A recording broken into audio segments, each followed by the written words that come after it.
Hello everyone, welcome back to my channel. This is Brinda Vijayaram. So இந்த வீடியோல நம்ம நார்செட்டுக்கு தேவையான ABG அந்த ப்ராப்ளம்ஸும் ஏபிஜி எப்படி சால்வ் பண்றது, what are the basics of ABG இதெல்லாம் தான் பார்க்க போறோம். ஸோ நிறைய பேர் வந்து ஏபிஜி வீடியோஸ் வந்து கேட்டிருந்தீங்க.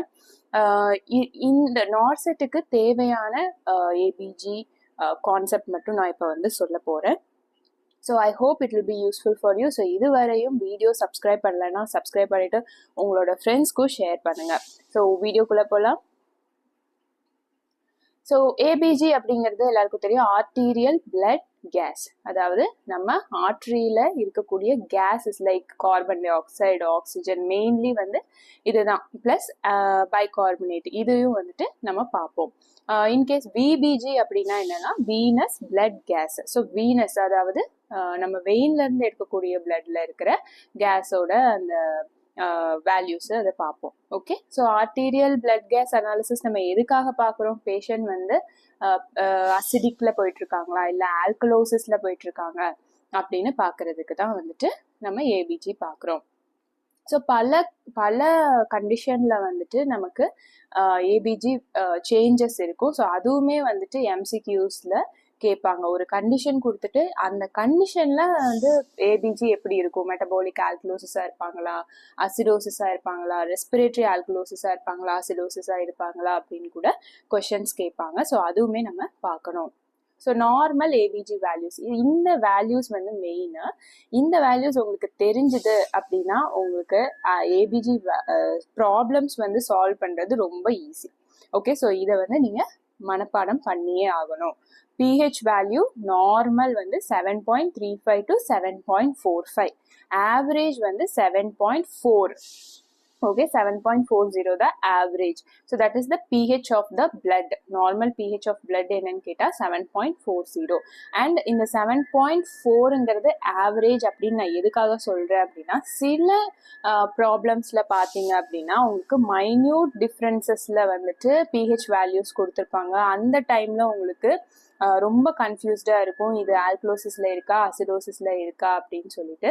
ஸோ அந்த டைமில் அந்த பிஹெச் வேல்யூ வந்துட்டு அந்த 7.40 உங்களுக்கு ஹெல்ப் பண்ணும். நான் வந்து அந்த ப்ராப்ளம்ஸ் அதில் வரும்போது நான் சொல்கிறேன். ஸோ இப்போ normal value of pH 7.35 to 45. Partial pressure of carbon dioxide. நான் முன்னாடியே வந்துட்டு பார்ஷியல் ப்ரெஷர்னா என்ன அப்படிங்கிறத நம்ம வந்துட்டு வென்டிலேட்டர் வீடியோ சீரீஸ் போட்டிருந்தோம் இல்லையா. ஸோ அந்த வீடியோஸில் நான் எக்ஸ்பிளைன் பண்ணியிருக்கேன் பார்ஷியல் ப்ரெஷர்னா என்ன அப்படின்னு சொல்லிட்டு. ஸோ அட்மாஸ்பியரில் காமனாக இருக்கிற கேஸஸ் எல்லாமே வந்துட்டு நம்ம அட்மாஸ்பியரிக் ப்ரெஷர் அப்படின்னு சொல்லுவோம். அதில் partial pressure of oxygen, partial pressure of carbon dioxide அப்படின்னா என்னன்னா இண்டிவிஜுவலான ப்ரெஷர். கார்பன் டை ஆக்சைடு மட்டும் கொடுக்கக்கூடிய ப்ரெஷர் எவ்வளோ, ஆக்சிஜன் மட்டும் கொடுக்கக்கூடிய ப்ரெஷர் எவ்வளோ, அதுதான். ஸோ அதே தான் இங்கேயும் நம்ம ஆர்டரியில் கார்பன் டை ஆக்சைடு மட்டும் கொடுக்கக்கூடிய ப்ரெஷர், அதாவது partial pressure of carbon dioxide எவ்வளோ அப்படின்னா 35 to 45 mmHg. அடுத்து பைகார்பனேட்ஸ். ஸோ பைகார்பனேட்ஸ் வந்துட்டு எலக்ட்ரோலைட்ஸ் இல்லையா. ஸோ அது வந்து 22 to 26 milliequivalent per litre. So bicarbonate வந்துட்டு எந்த சேஞ்சஸ் பைகார்பனேட்ல இருந்தாலும் that is related to metabolic. Okay, நம்ம கிட்னியும் லங்ஸும் தான் வந்துட்டு இந்த ஆசிட் பேஸ் பேலன்ஸை மெயினாக கண்ட்ரோல் பண்ணுற ஒரு விஷயம். ஸோ கிட்னியில் ஏதாவது பிரச்சனை, மெட்டபாலிக்கில் ஏதாவது பிரச்சனை அப்படின்னா that is related to bicarbonate. நம்ம லங்ஸில் ஏதாவது பிரச்சனைனா that is related to carbon di oxide. ஓகேவா, அது ரெஸ்பிரேட்டரியில் போகும். ஸோ PaO2 நம்ம மெயினாக வந்து CO2 பைகார்பனேட் பிஹெச் இதை வச்சு தான் நம்ம வந்து மோஸ்ட்லி வந்து ப்ராப்ளம் சால்வ் பண்ணுவோம். PaO2 வந்துட்டு ஜஸ்ட் சேச்சுரேஷன் எப்படி இருக்குது அப்படின்னு பார்க்கறதுக்கு தான். So that is not important. நீங்கள் மெயினாக படிக்க வேண்டிய 3 வேல்யூஸ் என்ன அப்படின்னா pH, PaCO2, பைகார்பனேட். ஓகே, இந்த 3 வந்து கண்டிப்பாக மனப்பாடம் பண்ணிக்கோங்க. So how to interpret ABG step by step. ஓகேவா, ஸோ ஃபர்ஸ்ட் வந்து ஒரு ப்ராப்ளம் வந்து கொடுத்துருக்காங்க அப்படின்னா you have to check the pH. pH அசிடோசிஸ்ல இருக்கா ஆல்கலோசிஸ்ல இருக்கா, அது எப்படி பார்ப்பீங்க? ஸோ நார்மல் வந்து 7.35 to 7.45. ஸோ அதுக்கு கீழே 7.35க்கு கீழே போயிட்டு இருந்துச்சுன்னா அப்போ அசிடிக்ல போயிட்டு இருக்குன்னு அர்த்தம். 7.45க்கு மேலே போயிட்டு இருந்துச்சுன்னா ஆல்கலோசிஸ், அதாவது பேஸ் வந்து அதிகமாயிட்டு இருக்குன்னு அர்த்தம். ஓகேவா, ஸோ 7.35 கீழே இருந்தால் அசிடோசிஸ், 7.45க்கு மேலே போச்சுன்னா ஆல்கலோசிஸ். அடுத்து pH செக் பண்ணதுக்கப்புறம் அடுத்து நீங்கள் எதை பார்க்கணும் அப்படின்னா கார்பன் டை ஆக்சைடோட வேல்யூ பார்க்கணும், PaCO2. So any changes related to PaCO2 அது வந்து ரெஸ்பிரேட்டரியாக தான் இருக்கும்.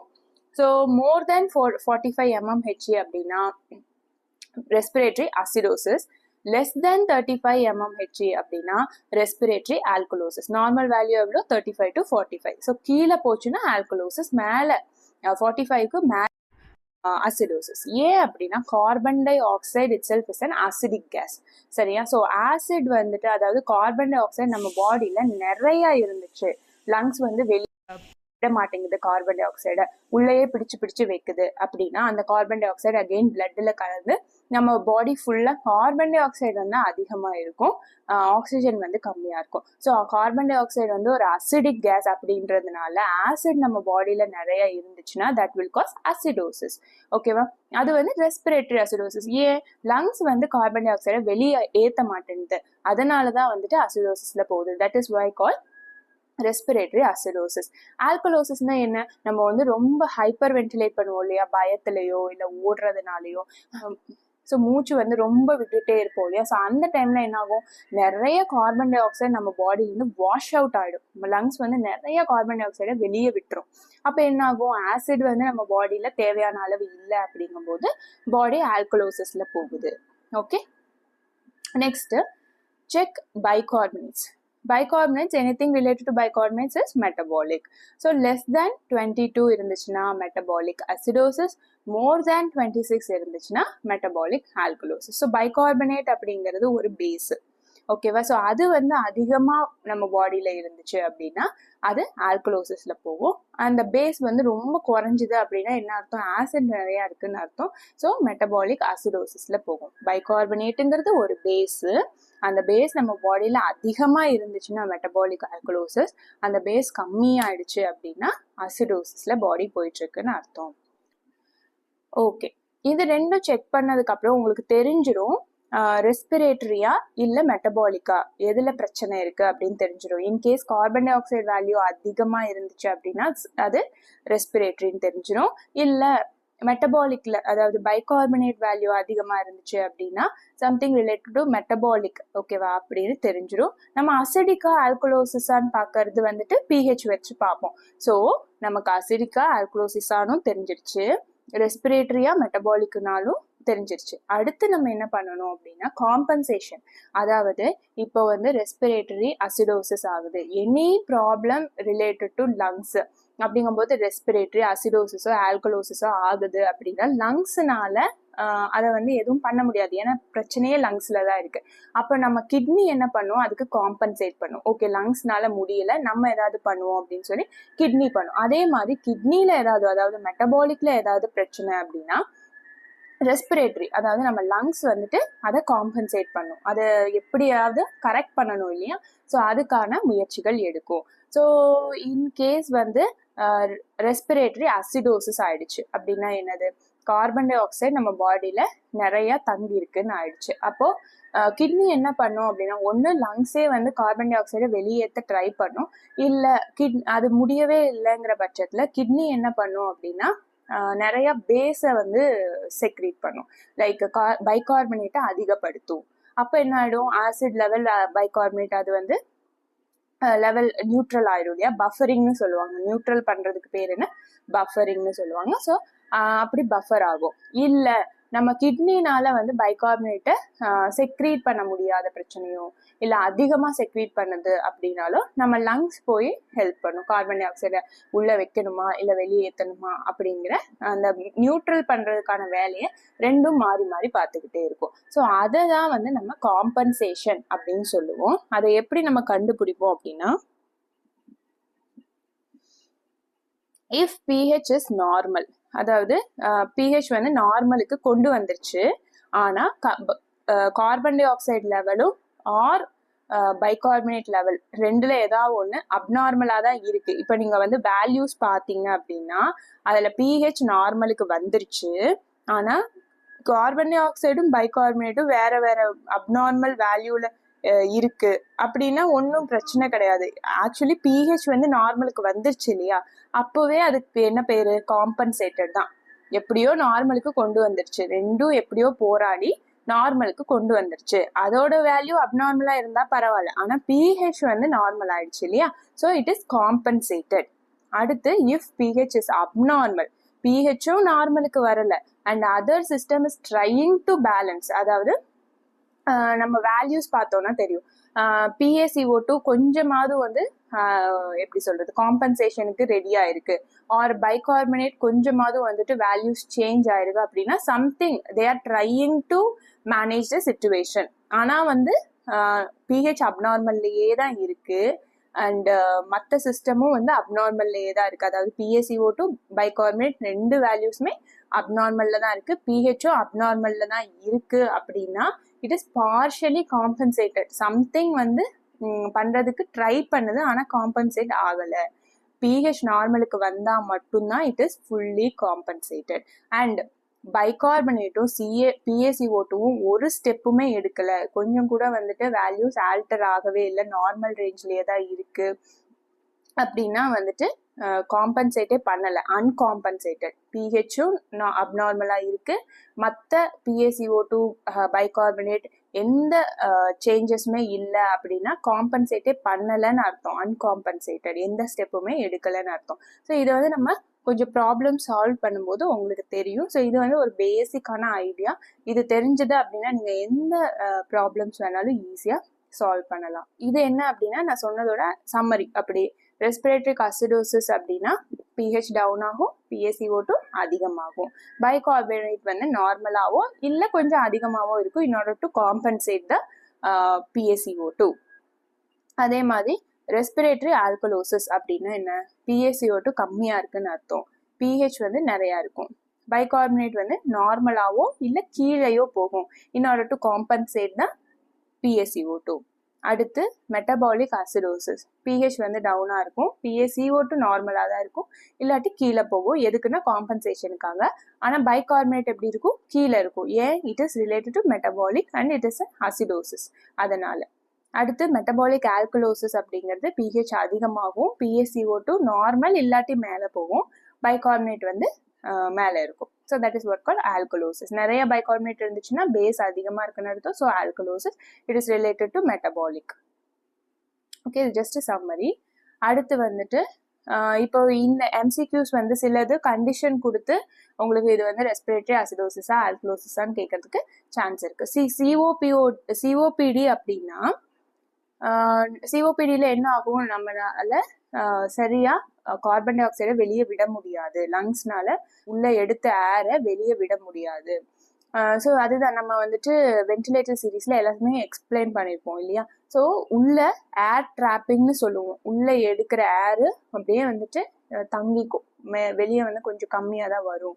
So that is what call air trapping. So அப்படி வந்து கார்பன் டை ஆக்சைடை உள்ள பிடிச்சு வைக்கும் போது it will cause respiratory acidosis. So எந்த ஒரு ப்ராப்ளமா, எந்த ஒரு பல்மனரி கண்டிஷன் அதில் வந்துட்டு லங்ஸ்னால மூச்சு வெளியே விட முடியல அப்படின்னா அது அசிடோசிஸ்ல போயிடும். Like pneumonia or stiff lungs. So அந்த மாதிரி இருக்கும்போது லங்ஸ்னால வெளியே வந்து கார்பன் டை ஆக்சைடை வெளியே விட முடியாத கண்டிஷன் எல்லாமே வந்து எதில் தான் இருக்கும், ரெஸ்பிரேட்டரி அசிடோசிஸ்ல தான் இருக்கும். அண்ட் கண்டிஷன் சச்சஸ் நம்ம வந்து அதிகமா மூச்சு வெளியே விடுற கண்டிஷன் எல்லாமே ஆல்கலோசிஸ், ரெஸ்பிரேட்டரி ஆல்கலோசிஸ்ல போகும். ஸோ இதை ஞாபகம் வச்சுக்கோங்க.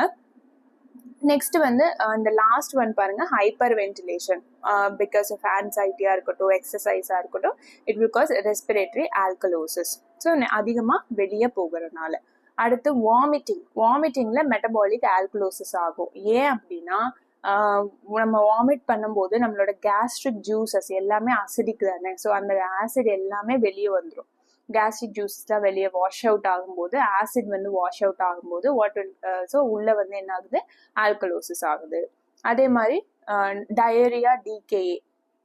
டயரியா வந்துட்டு அதிகமாக வந்து எலக்ட்ரோலைட்ஸ் எல்லாம் லாஸ் ஆகும், ஓகே, அண்ட் வாட்டரும் லாஸ் ஆகும். So that is what call அசிடோசிஸ்ல போயிட்டு இருக்கு பாடின்னு அர்த்தம். அண்ட் டிகேஏ அப்படிங்கிறது டயபெட்டிக் கீட்டோ அசிடோசிஸ். ஸோ அதுலேயே தெரியுது கீட்டோ அசிடோசிஸ் அண்ட் டிகேஏல என்ன நடக்கும் அப்படின்னா நம்ம பாடி வந்து இன்சுலின் வந்து இல்லாததுனால, இன்சுலின் கம்மியா இருக்கனாலோ இன்சுலின் இல்லாததுனாலயோ குளுக்கோஸை வந்து அந்த செல்னால அப்டேக் பண்ணிக்க முடியாது. So glucose, there is no glucose for energy production. அப்போ பாடி என்ன பண்ணும், எனர்ஜி எங்கேருந்து எடுக்கும், ஃபேட்ல இருந்து எடுக்கும். அப்போ ஃபேட்டை வந்து பேர்ன் பண்ண நிறைய ஃபேட் பேர்ன் ஆக it will lead to the formation of ketones. கீட்டோன்ஸுங்கிறது ஒரு ஆசிட்ஸ். ஸோ அதுதான் வந்து டிகேஏ. ஸோ பாடியில் ஆசிட் வந்து நிறைய ஆயிடுச்சுன்னு அர்த்தம். So metabolic acidosis. ஸோ இந்த மாதிரி சில கண்டிஷன்ஸ் வந்துட்டு கேட்டு அதுக்கான ஏபிஜி அந்த இது கேட்கறதுக்கு வாய்ப்பு இருக்கு.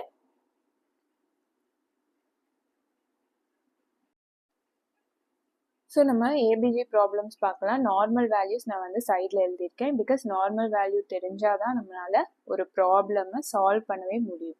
ஓகே, ஸோ பிஹெச் வந்து இப்போ 7.30 ஃபர்ஸ்ட் சம்மு 7.30 இருக்கு. ஸோ நார்மலை கம்பேர் பண்ணி பார்த்தீங்கன்னா it is low. So 7.30 is acidic தான் அப்படின்னு தெரிஞ்சிருச்சு. ஸோ நம்ம இங்கே என்ன கண்டுபிடிச்சிட்டோம், அசிடிக்கா ஆல்கலோசிஸா அப்படிங்கிறத கண்டுபிடிச்சிட்டோம். ஸோ இது அசிடிக். இப்போ நம்ம என்ன கண்டுபிடிக்கணும், ரெஸ்பிரேட்டரியா இல்லை மெட்டபாலிக்கான்னு கண்டுபிடிக்கணும். ஸோ இப்போ நம்ம PaCO2 வேல்யூ பார்த்தோம்னா 55 இருக்கு. நார்மலே வந்து 45 வரையும் தான். ஸோ PaCO2 அதிகமாக இருக்கு. So it is acidosis, respiratory acidosis. ஓகேவா, ஏன்னா PaCO2 அதிகமாக இருக்கு. So it is respiratory. pH வந்து கம்மியாக இருக்கு. So it is acidosis. So respiratory acidosis. Bicarbonate வந்துட்டு 24, அது வந்து நார்மல் வேல்யூல தான் இருக்கு. இப்போ நம்ம வந்து இது காம்பன்சேட்டடா அன்காம்பன்சேட்டடா அப்படின்னு எப்படி பார்ப்போம் அப்படின்னா, pH நார்மல் ரேஞ்சுக்கு வரல, அப்போ இது வந்துட்டு காம்பன்சேட் ஆகலை இன்னும். ஆனா இது ஏதாவது ஸ்டெப் எடுத்திருக்கா அப்படின்னு பார்ப்போம். நம்ம பைகார்பனேட் தான் வந்து காம்பன்சேட் பண்ணணும். ஓகே, ஏன்னா PaCO2 அதிகமாக இருக்கனால பைகார்பனேட் வந்து ஏதாவது பண்ணி காம்பன்சேட் பண்ணணும். லைக் இப்போ வந்து PaCO2 வந்து அதிகமாக இருக்கு, அப்போ அசிடிக்ல இருக்கு. அப்போ இந்த பைகார்பனேட் வந்து பேஸ் தானே. ஸோ இப்போ பேஸ் வந்து ஏதாவது அதிகமானாதான் நமக்கு இங்கே பஃபர் ஆகும். ஆனால் இது நார்மல் வேல்யூக்குள்ளே தான் இருக்கு, 24 தான் இருக்கு. அட்லீஸ்ட் இது வந்து ஒரு 27ஓ 28ஓ போயிருந்துச்சுன்னா இது வந்து ஸ்டெப் எடுத்திருக்குன்னு அர்த்தம். ஓகே, ஏதாவது காம்பன்சேட் பண்ணுறதுக்கு ட்ரை பண்ணியிருக்கு, ஆனாலும் pH காம்பன்சேட் ஆகலை அப்படின்னா at least we can say partially compensated. ஆனால் இது நார்மல் ரேஞ்சுக்குள்ளே தான் இருக்கு, எந்த ஸ்டெப்புமே எடுக்கலை. So it is not compensated. So it is uncompensated respiratory acidosis. So second sum பார்ப்போம். pH வந்துட்டு 7.48. அப்போ pH வந்து அதிகமாக இருக்கு. அண்ட் PaCO2 வந்துட்டு 28 இருக்கு, அப்போ கம்மியாக இருக்குன்னு அர்த்தம். ஸோ PaCO2 கம்மியாக இருக்கு, pH வந்து அதிகமாக இருக்கு. அண்ட் பைகார்பனேட் வந்து 21, அதுவும் வந்து ஒரு பாயிண்ட் கம்மி ஆயிருக்கு. ஓகே, ஸோ pH அதிகமாக இருக்கனால ஆல்கலோசிஸ், PaCO2 வந்து கம்மியாக இருக்கு, அப்போ இட் இஸ் ஆல்கலோசிஸ்னு தெரிஞ்சிருச்சு. அதே மாதிரி ரெஸ்பிரேட்டரியா மெட்டபாலிக்கான்னு பார்த்தா ரெஸ்பிரேட்டரி வந்து 28 ரொம்பவே கம்மியாக இருக்கு, அப்போ ரெஸ்பிரேட்டரி தான் வரும். So respiratory alkalosis. பைகார்பனேட் வந்து ஒரு ஸ்டெப், அதாவது ஒரு ஸ்டெப் எடுத்திருக்கு, எதுக்கு அப்படின்னா காம்பன்சேட் பண்ண வேண்டி. ஓகே, ஸோ அதிகமாக கம்மியாக இருக்கிற வேல்யூ தான் ஃபர்ஸ்ட் பார்க்கணும், அதுதான் பிரைமரி காசாக இருக்கும். அதிகமாக, அதாவது நார்மல்ல இருந்து அதிகமாக கம்மியாக இருக்கிற வேல்யூ யாரு அப்படின்னா PaCO2 தான், 28 வரை வந்திருக்கு. அப்போ ரெஸ்பிரேட்டரி ஆல்கலோசிஸ், அது பார்ஷியலாக வந்து காம்பன்சேட் பண்ணுறதுக்கு ட்ரை பண்ணியிருக்கு, பட் pH வந்து நார்மல் ரேஞ்சுக்குள்ளே வரலை. So it is partially compensated respiratory alkalosis.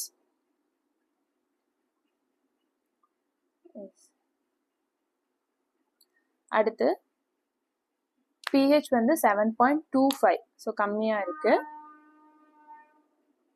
Acidosis.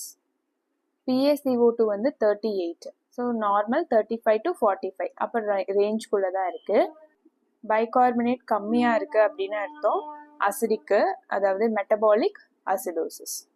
Compensate பண்ணியிருக்கா அப்படின்னா இல்லை, PaCO2 நார்மல் ரேஞ்சுக்குள்ள தான் இருக்கு. காம்பன்சேட் பண்றதுக்கு எந்த ஸ்டெப்பும் எடுக்கல. pHும் நார்மலுக்கு வரல. So it is uncompensated metabolic acidosis. அடுத்து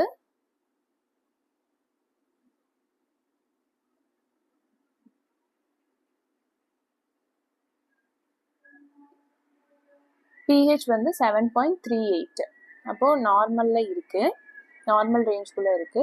PaCO2 வந்துட்டு 50, அப்போ அதிகமா இருக்கு இல்லையா, 35 to 45 நார்மல், PaCO2 அதிகமா இருக்கு. பைகார்பனேட் வந்து 22 to 26, அதுவுமே வந்து அதிகமாக தான் இருக்கு. இங்கே வந்து pH ரேஞ்சுக்குள்ள வந்துடுச்சு, அதாவது பார்த்தாலே தெரியுது காம்பன்சேட் ஆயிருக்குன்னு அர்த்தம். ஸோ பட் நம்ம வந்து அதை கன்ஃபார்ம் பண்ணணும் என்ன அப்படிங்கிறது. PaCO2 வந்து அதிகமாக இருக்கு, 50 mmHg. ஸோ நார்மல் வந்து 35 to 45 இல்லையா. ஸோ 5 பாயிண்ட் அதிகமாக இருக்கு. பைகார்பனேட்டும் அதிகமாக இருக்கு, 30, 22 to 26 நார்மல், 4 பாயிண்ட் அதிகமாக இருக்கு. ஸோ எது வந்து அதிகமாக ப்ராப்ளமேட்டிக்காக இருக்கோ அதுதான் வந்து பிரைமரி காஸாக இருக்கும். அதாவது கார்பன் டை ஆக்சைடு தான் வந்து அதிகமாக இன்க்ரீஸ் ஆயிருக்கு, அப்போ அதுதான் பிரைமரி காஸாக இருக்கும். அப்போ ரெஸ்பிரேட்டரி தான் பிரைமரி காஸ், அதை வந்துட்டு காம்பன்சேட் பண்ணது வந்துட்டு பைகார்பனேட், அதுக்கு தான் இது 4 பாயிண்ட்ஸ் இன்க்ரீஸ் ஆயிருக்கு. ஸோ pHும் வந்துட்டு 7.35க்கு கீழே போயிருந்திருக்கும், ஆனால் அது வந்து இப்போ கொஞ்சம் மேலே வந்திருக்கு, அப்போ காம்பன்சேட் ஆகி மேலே வந்திருக்கு, அவ்வளோதான். ஸோ அசிடோசிஸ்ல இருந்து தான் வந்திருக்கு. அப்போது ரெஸ்பிரேட்டரி அசிடோசிஸ், ஆனால் ஃபுல்லி காம்பன்சேட் ஆயிடுச்சு. Okay, so this is what be the answer. Respiratory acidosis fully compensate ஆயிடுச்சுன்னு அர்த்தம். ஓகே, அடுத்து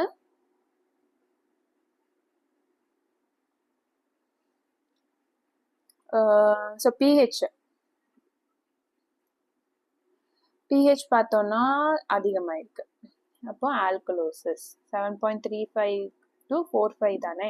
ஸோ இது வந்து அதிகமாக இருக்கு, ஆல்கலோசிஸ். PaCO2 35 to 45 இருக்கணும், ஸோ இது நார்மல் ரேஞ்சில் இருக்கு. பைகார்பனேட் பார்த்தீங்கன்னா 22 to 26 இருக்கணும், இது வந்து அதிகமாக இருக்கு. அப்போ பைகார்பனேட் அதிகமாக இருக்கு, pHும் அதிகமாக இருக்கு அப்படின்னா ஆல்கலோசிஸ், இது வந்து metabolic. So metabolic alkalosis. Compensate ஆயிருக்கான்னு பார்த்தா இல்லை, pHும் நார்மலுக்கு வரல, இந்த PaCO2 காம்பன்சேட் பண்ணுறதுக்கான ஸ்டெப்பும் எடுக்கலை, ஏன்னா நார்மல் லெவலுக்குள்ளே இருக்கு. அப்போ இட் இஸ் அன்காம்பன்சேட்டட். அப்போ மெட்டபாலிக் ஆல்கலோசிஸ் அன்காம்பன்சேட்டட், இதுதான் வந்து ஆன்சர். புரிஞ்சது இல்லையா? ஸோ ஏதாவது வந்து காம்பன்சேட் பண்ணுறதுக்கு ஸ்டெப் எடுத்திருக்கணும், அப்போ தான் பார்ஷியலி காம்பன்சேட்டட். இல்லை pH நார்மலுக்கு கொண்டு வந்துருச்சு அப்படின்னா இட் இஸ் ஃபுல்லி காம்பன்சேட்டட், ஆனால் எந்த ஸ்டெப்புமே எடுக்கலை அப்படின்னா அன்காம்பன்சேட்டட். ஓகே, அடுத்து pH வந்துட்டு கம்மியாக இருக்குது, PaCO2 வந்து 35 to 45, இதுவும் கம்மியாக இருக்குது. பைகார்பனேட் வந்துட்டு இதுவும் கம்மியாக இருக்குது. பைகார்பனேட் வந்துட்டு 22 to 26, அப்போ எவ்வளோ கம்மியாக இருக்கு,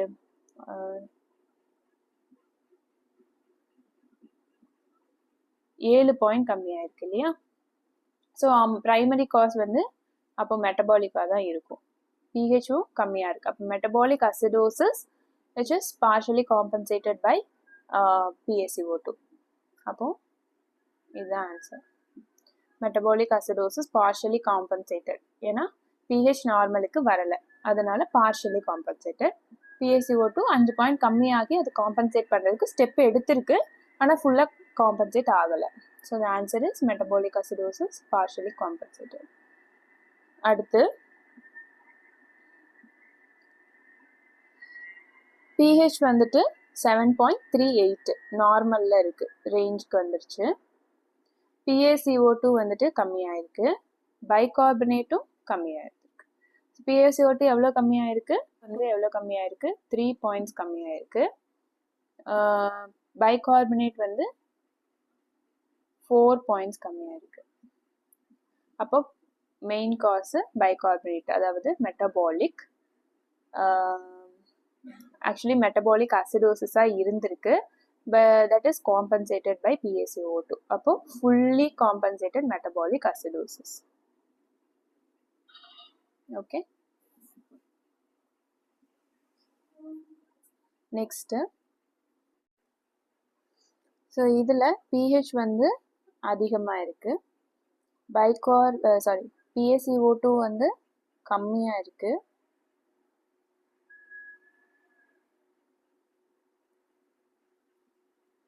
அண்ட் பைகார்பனேட் வந்து அதிகமாக இருக்கு இல்லையா. ஸோ PaCO2 கம்மியானாலும் ஆல்கலோசிஸ், பைகார்பனேட் அதிகமானாலும் ஆல்கலோசிஸ். ஸோ இது வந்து காம்பன்சேட் பண்ணலை, இது ரெண்டுமே வந்துட்டு காம்பன்சேட் பண்ணுறதுக்காக இன்க்ரீஸ் ஆகலை, பிகாஸ் ரெண்டுமே ஆல்கலோசிஸில் போயிட்டுருக்கு. ஓகே, அப்போ ரெண்டு சிஸ்டமுமே வந்துட்டு ப்ராப்ளமில் இருக்குது. அதனால தான் பிஹெச்சும் வந்து ஆல்கலோசிஸில் தான் இருக்குது, ரெண்டு சிஸ்டமுமே வந்து ஆல்கலோசிஸில் போயிட்டுருக்கு. அதாவது ஒரு சிஸ்டம் வந்து ஆல்கலோசிஸில் போகுது அப்படின்னா இன்னொரு சிஸ்டம் வந்து ஹெல்ப் பண்ண முடியும். ஆனால் ரெண்டுமே வந்துட்டு ஆப்போசிட்டாக இருக்கிறதுனால ரெண்டுலேயுமே பிரச்சனை இருக்குன்னு அர்த்தம். ஸோ இட் இஸ் மோஸ்ட்லி வந்து மிக்ஸ்டு கேசஸில் இந்த மாதிரி தான் இருக்கும். உங்களுக்கு பார்த்தா தெரியும், பைகார்பனேட்டும் காம்பன்சேட் பண்ணாது, லைக் பைகார்பனேட்டும் அதிகமாக இருக்குது, அண்ட் PaCO2 கம்மியாக இருக்குது. PaCO2 கம்மியாக இருந்தால் என்ன அர்த்தம், ஆல்கலோசிஸில் போயிட்டுருக்குன்னு அர்த்தம். அப்போ நம்ம பைகார்பனேட் என்ன பண்ணியிருக்கணும், ஆக்சுவலி கம்மியாக இருக்கணும். கம்மி ஆனாதான் அது காம்பன்சேட் பண்ணணும்னா என்ன இருக்கணும், கம்மியாகணும். அப்போ தான் வந்து பாடியை கொஞ்சம் அசிடிக் ஆக்கி அதை நியூட்ரல் பண்ண முடியும். ஆனால் இதுவுமே வந்துட்டு அதிகமாக இருக்குது. அப்போ ரெண்டு சிஸ்டத்துலேயுமே பிரச்சனை இருக்குது, காம்பன்சேட்டும் பண்ண முடியாதுன்னு அர்த்தம். So this is mixed alkalosis. அடுத்து இதில் pH வந்து கம்மியாக இருக்குது, PaCO2 அதிகமாக இருக்குது, 35 to 45 இல்லையா. அப்போ 10-15 பாயிண்ட்ஸ் அதிகமாக இருக்குது. அண்ட் பைகார்பனேட் பார்த்திங்கன்னா கம்மியாக இருக்குது. ஓகே, அது வந்து 7 பாயிண்ட்ஸ் கம்மியாக இருக்குது இல்லையா. ஓகே, ஸோ இது இப்போ வந்து பைகார்பனேட் காம்பன்சேட் பண்ணணும்னா என்ன பண்ணியிருக்கணும், இன்க்ரீஸ் தான் ஆயிருக்கணும். இன்க்ரீஸ் ஆனாதான் நம்ம ஆசிட் வந்து ஓவராக இருக்கனால பைகார்ப், அதாவது ஒரு பேஸ் போய் பஃபர் பண்ண முடியும். ஆனால் இது வந்து கம்மியாக இருக்குது. ஸோ இதுலேயுமே ரெண்டு சிஸ்டத்துலேயுமே பிரச்சனை இருக்குது, செப்பரேட்லி பிரச்சனை இருக்குது. அதனால தான் பிஹெச்சும் நார்மலுக்கு வரலை, காம்பன்சேஷனும் பண்ண முடியலை. So this is mixed acidosis. நம்ம முன்னாடி பார்த்தது மிக்ஸ்டு ஆல்கலோசிஸ், இது மிக்ஸ்டு அசிடோசிஸ். அடுத்து pH வந்து 3.5 to 4.5 நார்மல் ரேஞ்சில் இருக்குது. PaCO2 வந்துட்டு கம்மியாக இருக்குது, 6 பாயிண்ட்ஸ் வந்து கம்மியாக இருக்குது. பைகார்பனேட் வந்து 18, அதுவும் வந்து கம்மியாக இருக்குது, 4 பாயிண்ட்ஸ். ஸோ ப்ரைமரி வந்து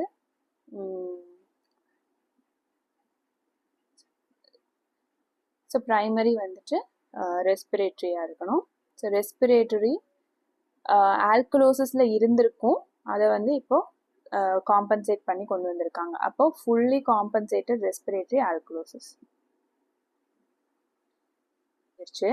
இன்னொரு கான்செப்ட் வந்து நான் எக்ஸ்பிளைன் பண்ணிடுறேன், ரொம்ப ஃபேமஸான கான்செப்ட் என்ன அப்படின்னா ROME, ரோம், அதாவது ரெஸ்பிரேட்டரி ஆப்போசிட். இதுக்கு என்ன மீனிங்னா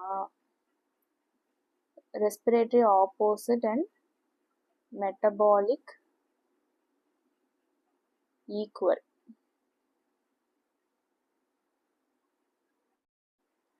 இது வந்து ஒன்றும் இல்லை, நம்ம இப்போ பார்த்தோம் இல்லையா, நம்ம வந்துட்டு கண்டுபிடிச்சோம் இல்லையா, இது ரெஸ்பிரேட்டரி ப்ராப்ளமா மெட்டபாலிக் ப்ராப்ளமான்னு கண்டுபிடிச்சோம் இல்லையா. ஸோ அதை கண்டுபிடிக்கிறதுக்கான ஒரு ட்ரிக் தான் இது. என்ன அப்படின்னா, இப்போ வந்து ரெஸ்பிரேட்டரி ப்ராப்ளமாக இருந்துச்சு அப்படின்னா என்ன ஆகும், பிஹெச்சும் PaCO2வும் ஆப்போசிட் டைரக்ஷனில் இருக்கும். ஓகேவா, பிஹெச் வந்து அதிகமாக இருக்குது அப்படின்னா PaCO2 கம்மியாகும், பிஹெச் வந்து கம்மியாக இருக்குது அப்படின்னா PaCO2 அதிகமாக காமிக்கும். ஸோ இப்படி இருந்துச்சுன்னா அது வந்து ரெஸ்பிரேட்டரி ப்ராப்ளம். ஓகேவா, இதே வந்து மெட்டபாலிக் ஈக்குவல்னா என்னன்னா, மெட்டபாலிக்னா எது, பைகார்பனேட்ஸ் சொல்கிறாங்க. அப்போ பிஹெச்சும் பைகார்பனேட்டையும் பார்த்தீங்கன்னா ரெண்டும் ஈக்குவலாக போயிட்டுருக்கும். பிஹெச் மேலே போகும்போது பைகார்பனேட்டும் மேலே இருக்கும், பிஹெச் கீழே இருக்கும்போது பைகார்பனேட்டு கீழே இருக்குது அப்படின்னா மெட்டபாலிக் ப்ராப்ளம். ஓகே, பிஹெச்சும் பிஏசிஓட்டும் ஆப்போசிட் டைரக்ஷனில் போயிட்டுருக்கு அப்படின்னா அது ரெஸ்பிரேட்டரி ப்ராப்ளம். ஓகேவா, நான் முன்னாடி சொன்ன கான்செப்டே தான். இந்த ரோமுங்கிறது ரொம்ப ஃபேமஸாக யூஸ் பண்ணிட்டு இருக்காங்களே, ஸோ அதனால நான் வந்து இதையும் எக்ஸ்பிளைன் பண்ணேன். நீங்கள் வந்து பார்க்கும்போதே யூ கேன் அண்டர்ஸ்டாண்ட் இது அது வந்து ரெஸ்பிரேட்டரியா ஆல்கலோசிஸா அப்படிங்கிறது வந்துச்சு, ரெஸ்பிரேட்டரியா மெட்டபாலிக்கா அப்படிங்கிறது நமக்கு இந்த கான்செப்ட் புரிஞ்சிருச்சுன்னா அது வந்து உங்களுக்கு புரிஞ்சிடும். ஓகேவா, ஸோ நம்ம வந்து ஃபர்ஸ்ட் பிஹெச் செக் பண்ணணும், அடுத்து பிஏசிஓ2 பார்க்கணும், அடுத்து பைகார்பனேட் பார்க்கணும். அதெல்லாம் பார்க்கும்போதே உங்களுக்கு ஒரு ஐடியா வந்துடும், அது மெட்டபாலிக்கா ரெஸ்பிரேட்டரியா அசிடோஸா ஆல்கலோசிஸாங்கிறது தெரிஞ்சிடும். ஓகேவா, ஸோ அப்படி தெரியாத பட்சத்தில் you can use this ROME technique also. So யூஸ்ஃபுல்லாக இருந்துச்சுன்னா லைக் பண்ணிவிட்டு உங்களோட ஃப்ரெண்ட்ஸ்க்கும் ஷேர் பண்ணிவிடுங்க. அண்ட் இதுவரையும் சப்ஸ்கிரைப் பண்ணாதவங்க மறக்காமல் சப்ஸ்கிரைப் பண்ணிவிடுங்க. ஸோ நெக்ஸ்ட் வீடியோவில் பார்க்கலாம். பாய்.